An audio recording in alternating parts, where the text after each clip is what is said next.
আউযু বিল্লাহি মিনাশ শাইতানির রাজিম। বিসমিল্লাহির রহমানির রহিম। এবার তরুণরা কাদের ভোট দিবে? এবার তরুণরা কাদের ভোট দিবে?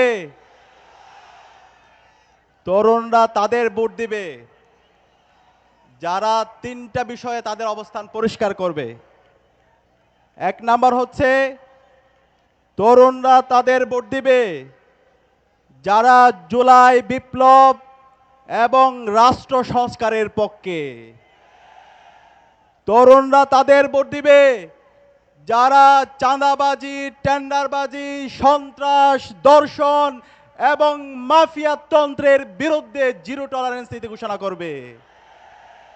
তরুণরা তাদের ভোট দিবে যারা তাদের প্রতিশ্রুতি এবং কথা এবং কাজের মধ্যে মিল রেখেছে। আমরা গত ৫৪ বছরে বাংলাদেশের অসংখ্য নেতাদেরকে দেখেছি, অসংখ্য এমপি হয়েছে, মন্ত্রী হয়েছে, তারা কি তাদের কথা এবং কাজের মধ্যে মিল রেখেছে? মিল রাখে নাই। এই জুলাই বিপ্লব পরবর্তী আজকে ১.৫ বছর আমরা পার করেছি। এই ১.৫ বছরে রাজনৈতিক দলগুলো বিভিন্ন ধরনের প্রতিশ্রুতি দিয়েছে। তাদের প্রতিশ্রুতি এবং তাদের কাজের মধ্যে কি আমরা মিল দেখতে পেয়েছি? মিল দেখতে পাইনি। এই জুলাই বিপ্লব পরবর্তী আমরা বলতে চাই, আমরা আর ফিউচার টেন্সের রাজনীতি দেখতে চাই না।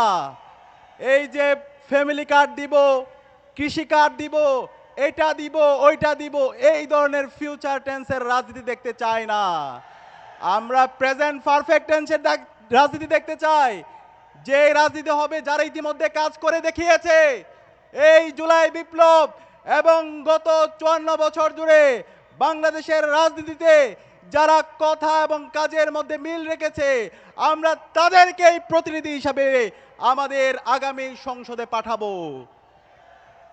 গত ১৬ বছরে ফেসিবাদের বিরুদ্ধে দীর্ঘ লড়াইয়ে যারা রাজপথে ছিল, তাদেরকে আমরা আমাদের প্রতিনিধি বানাবো। এবং জুলাই বিপ্লব পরে গত ১.৫ বছরে যারা জনগণের পাশে ছিল, জনগণের ক্ষমতা জনগণের হাতে ফিরিয়ে দেওয়ার জন্য যারা রাজনীতি করেছে, আমরা তাদেরকে বেছে নেব। সে জায়গায় যদি আমরা দেখি, বাংলাদেশ জামাত ইসলামী এই জুলাই বিপ্লব বিপ্লব পরবর্তী জুলাইকে সবচেয়ে বেশি ধারণ করেছে।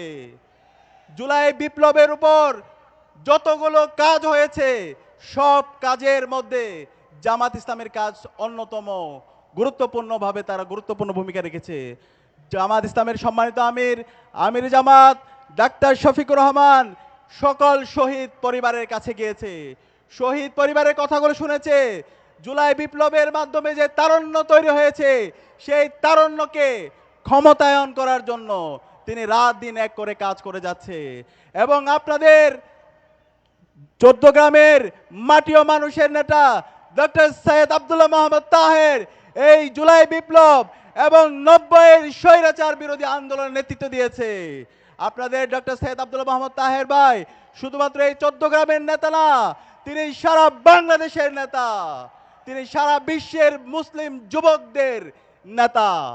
সে কারণে আগামী নির্বাচনে আমরা কি আমাদের নেতা ডক্টর সৈয়দ আব্দুল্লাহ মোহাম্মদ তাহেরকে ব্যাপক ব্যবধানে বিজয় করতে পারবো? ইনশাআল্লাহ, ইনশাআল্লাহ। আমরা একসাথে বলবো, তারুণ্যের প্রথম ভোট, তারুণ্যের প্রথম ভোট, তারুণ্যের প্রথম ভোট দাঁড়িপাল্লার পক্ষে হোক। ইনকিলাব জিন্দাবাদ।